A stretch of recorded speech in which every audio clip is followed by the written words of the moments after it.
I had a funeral today. You know, my mom finally passed away. She had a long battle with dementia. Yeah. So she finally shut the lights out. And I've gone through this a few times. The older you get, just the more funerals you go to. And it just becomes kind of a normal thing where you're kind of like, and when it's a family member or something like that, that's the thing. It's like my mom's death is not tragic. When you go at 90 after you've had dementia for a while, it's kind of like the best case scenario that could happen, right?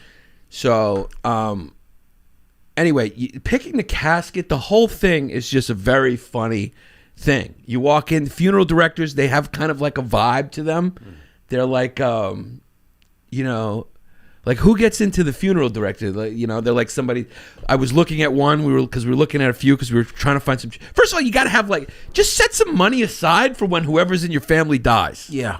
It's going to cost you a couple of grand. Yeah, it's going to cost you a couple of NFTs. Yeah, it's going to cost you a couple of NFTs that are worth something. You know, you got to set aside a couple grand. Yeah. There's money you need to set aside that you may not be thinking about. And that's one of them. You got to have a big chunk of money aside. Yeah. You know, it costs money. Dude, yeah. How much was the casket? The caskets are ridiculous. Caskets are funny because that's the thing about the caskets. The caskets are like, there's all different types of caskets. Yeah.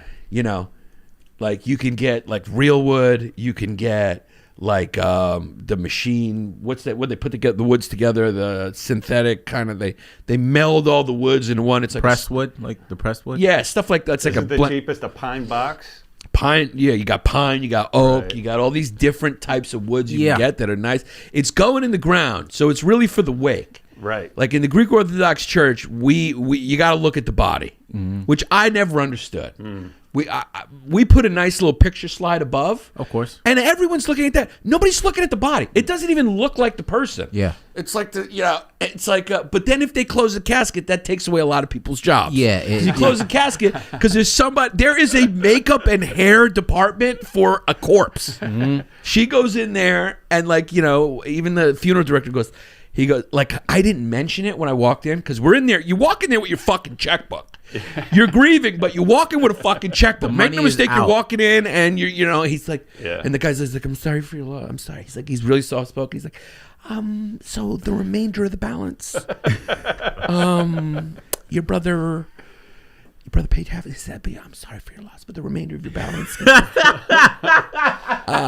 you can put it on a card. And then I was like, oh, can I write a check? He was like, I usually take, but I know your family. I mean, this is like the sixth family member we've had buried there. So our family, we should have got a group discount or something. You should have got a Costco membership. yeah. At this point, he should have trimmed a little off the top. Yeah. But when I was filling out the check, I didn't mention it. And you could tell, he at one point he goes does she look good? She went to, how does she look? Because I didn't mention it. And I was like, oh yeah, no, she looks great. You guys, because he wanted the acknowledgement. I hate that about funerals. The person that you love never looks like themselves. It's it's a character of themselves. It looks like Jesse painted them. Yeah, it looks like a dead paint. It's it's surreal when they don't move. Yeah, and they're just kind of when you don't see the chest moving, there's no breath. It's kind of weird. Yeah. It's like a wax museum essentially. Yeah, and it doesn't. That shit weak me out. There's something about the way whatever your spirit is that animates you or your personality that makes you look the way you look. And then when you're dead, it does not look like the person. It's just it doesn't. Yeah. There's something about it where it's my mother didn't even look like my mother, and I saw her 2 days before when she was alive. And it's just a total difference because then all the blood, whatever they do, they put chemicals in you and all that shit. Sew the mouth too. Yeah. But it is a thing where they either do a good or bad job. And I had to say they did a pretty good job. They made her look good. They made her hands look good. They gave her a nice little suit. They sent us options. They sent us outfit options. We had a blue or white pick. And me and my brother was we both chose the blue. He was like, I agree. And so it's a whole art form to getting that corpse ready. It was a whole ready. process. Yeah. You didn't know your mother was going to her funeral. You thought she was going to the Oscars. Yeah, she looked good, man. She looked good. She's going in the ground looking good. Now, do the Greeks do wakes or they just... Yeah, they do the wake. They That's do the thing. wake. That's the 2 thing. days? Two days a week? You do one wake and then the next day she goes. So we did the wake yesterday. Right. And then today we did the church funeral, and then you drive the body. The whole thing is there's a lot of humor in it. When you go to pick the casket and they show you the caskets, they take you down to the room. It's like, first of all, it's like they're always like, sorry for your loss. Sorry. First of all, you want to do it before they die, right? So it's always this, like, that's the ideal scenario. Yeah. You want to know it's coming. So they know you know it's coming. So you walk in and they're always just like, there's this funny thing between like business and sympathy where they're going like, we see your mom, we understand. They're trying to find the right way to say it. We understand your mom is. Yeah, it's like Netflix and chilling with a girl. Yeah, yeah, trying to slip into. Yeah. Yeah. We're trying to. We're not just watching the movie. Are you cold? Yeah, you cold? Yeah. We understand. They always try to find a. We understand moms, and they always call it moms. Yeah. They never say your moms. We understand moms. Hasn't been well. Right. And they kind of let you lead. They kind of don't want to. They let you lead. So if they see that you're okay, they do a lot of. They're in their whoever their mentor is as they pass it down. Like when whoever teaches them and mentors them in sales, it's a lot of face expression training. Yep. They do a lot of. Yeah. And it's like very soft, and mom's okay. Concealing the emotion. Yeah. 'Cause inside they're going. Yeah, because it's like they have to pretend like they're right. Like they're very caring, but they're running a business. Oh yeah, it's a good business too. And then they go, "Would you like to take? We have a showroom. They have a casket showroom. Some of them. So you go and you take a peek, or you can take sample." I just picture the casket on a rotating thing. And the materials are different. There's a little more silk. Some of them are more ornate. And part of you's going like, dude, it's going in the ground. So give me the cheapest fucking one. Yeah. Right? Of course. So, and the prices can range from like 10 grand to like, you're not getting out of there for anything under a couple of grand. Yeah. You're going to have to pay a couple of They're grand. They're going to upsell you. Yeah. I don't need a Balenciaga casket. No, yeah. But some people do get it. Like my brother's like, I want dark wood. Oh, yeah, really? My brother wants, And he was the gay one, right? Yeah, the gay one. He got taste. But it's funny, after you go to a few of them too, and I know that I'm Greek Orthodox, so I guess that's how my wife will do me, because she's like all into that shit. I mean, you could throw me out. I don't give a fuck. Fuck my body. Do whatever you want to it. Burn it up. Yeah. Throw it at some Russian soldiers. I don't care what you do to it. I'm dead. Yeah. But if that's gonna be my thing, you start thinking about it and going like, you know what? I don't want to be. Yeah. Don't put me in some bullshit.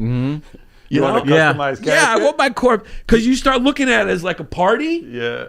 The party's going to happen, because then people talk and they have a good time. Yeah, you're looking at casket how you look at shoes now. Yeah. I'm starting to look at it, because what happens is at the wake is like after the priest comes and does his thing, everyone kind of chills. And last night we kind of they had to kick us out. I made a joke that we closed the place down. I was like, can we at least get one more round? Because we started like hanging out with the corpse just sitting there, and everyone's just yeah, I know. The corpse is just there, and everyone's just talking, having a good time.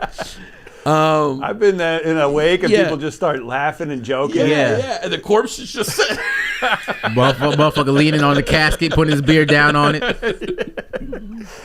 That's what it's about, though. It's a celebration of life at the end of the day. So, that's the best part. Yeah, you get people together that loved you, and appreciated your presence. So that's what it's about. Yeah, and the more you get used to it, the more it just kind of takes away. You just kind of get used to it, where it just looks like another thing. Like death is just part of life, and like, we're all gonna go there, and like, yo, if you're gonna have a party with me, like, might as well be nice. Yeah, I want it to be nice. Like, you start going like, I want people to have a good time. You gonna have a playlist? Yeah, because I know there's gonna be people in the room looking at it going like, casket looks pretty nice. For that one day, it's a display, because they put you on display. Flowers, old photos. You got an old photo? The old photos is a must. Yeah. In fact, we were looking at another place that was a lot cheaper, because we were looking to save a little dough. But my brother, he was right. It was like the photo, the screen on top of the casket where you do the photo reel, that's essential. And a lot of places don't do that. Excuse me. You guys are not adapting. You're behind. Shout out Greenwich Village Funeral Home. They got the photos on top. Slideshow? Slideshow's the way to go, dog. Everyone's looking at the photos. Because how long do you stare at the body? You just kind of look at the body. Yeah, you want the memories to kick in, Yeah, and I when people walk up to the body too, I don't kiss the body. I know people are looking at me going, because I didn't kiss my dad either, you know, and me and my dad were close. It's not my dad. It's just a dead body. Like, he's not there anymore. Yeah, so like, I couldn't touch my brother. I just tapped his shoulder real quick, like, all right, player. Yeah, and I got out there real quick because that shit was weird. He's gone. Yeah, he's gone. It's just flesh at that point. Yeah, and they also fucked up his goatee. They did. Yeah, huh? that shit was. Did they pencil him on or what? He looked like he looked like a Civil War soldier because the way that he had like mutton chops. I was like, what the fuck is this shit? The shit was like going out. I was like, all right, I don't know who you got. The twirly? Yeah, like it was out. It's all fucked up. I was like, he would not have that shit lined up. Should have got a Dominican in here. Would have had that shit looking fly. Who had Ulysses S. Grant in the goddamn casket right now. Yeah, dude, they have a whole like that. That's somebody's job. They take the body and they really present the body. I used to be against open caskets because it's like, who wants to see? It's just a corpse. The like, Jews. I'd rather see the Jews close. The Jews have a closed They casket. close, which I prefer. But now I'm for it because it's a funny kind of art form to get a body ready. Mm-hmm. Yeah. And also, it's like, you know, when you look in a world where you're trying to create new jobs, you know, we can't take that job away. Yep. So I support it. Because that's a whole dude who gets paid to go down there to the basement. He's probably puts on some music. Like when you pay, what if he's listening to a podcast? You probably listen to Long Days. He's listening to podcasts and he's humming, just like putting the makeup on. They arrange the hands. The hands are always hands are always here. They got, you know. Can you imagine how funny that is to just like they're arranging the fingers? They're just putting the fingers like my mom's hands was like that, and you know he kind of he probably looks at it like an artist when you're looking at a sculpture, and he's going like, "What if I try the right hand over the left?" It takes a few steps back. A few steps back. I never liked the hands like that though, because no one ever has their hands like this in real life. The only people that do this shit are like prairie moms looking at their kids play in the prairie. Yeah. From the stoop. No one does this shit. Yeah. Like put my hands in a gang sign or something like that. You know. I bet you they buried some gangsters like that, like you know. Yeah, like, definitely. This guy they just put his hands like that. Tape his hands together and shit. Use Gorilla Glue. Oh man! So I mean, you know, that's an art form. Getting that body ready, putting in a nice thing, the flowers, the whole thing. Then you pick the prayer cards. And you get to pick, you know, which icon it's going to be or whatever, and then the prayer. You pick the prayer. Yeah. And there's a whole bunch of like add-on options. It's planning a party a little bit. Mm-hmm. You're planning a little bit of a party. What are you looking at? No, on MySpace? Yeah, Dan Goodman used to post like gangster funeral photos. Yeah, and they were hilarious. Just like you said, they had like pimped out caskets, they had gang symbols. And yeah. I can't find any of them right now, but they were really funny. Yeah, I remember seeing one too where they had one guy propped up and he was kind of like alive. It looked a lot like they took pictures with him. They had airbrush caskets. Yeah. It's interesting how we all celebrate. I mean, you know, mourn, and then you know, they go into the ground. Then you go into the ground. It is the great thing we all have in common that nobody wants to it. I think if there was more of an openness about that's where you end up, I think if we didn't try to hide it so much for so long from kids, there would be a lot more humility in the world. I think there'd be a lot more, a lot less hate. Yeah. Because, you know, you end up, everyone becomes a skeleton. Everyone's skeleton looks the same, and everyone goes into the dirt, or the sea, or the sea, or whatever. You could go into the oven. And Basil's probably going to go in space, but I mean that kid's going to try to keep freezing his head, but you can't. That's where you're destined to go. You're running, but you're going back into the dirt no matter what. So it's like the destination is not important in life. It's the journey is kind of the truth. Yeah. Like whatever you're trying to achieve, that's great if you're enjoying the journey, right? Because the journey is the important thing. Because at the end, you know, you're gonna come right back to home base. You go right back to the way it's going outside and playing with your friends. You know, you go outside, you know, have your little fun. Once that street light comes on, it's game over, son. Game over. You go right back to where you came from. Yannis, Pappas. Yeah.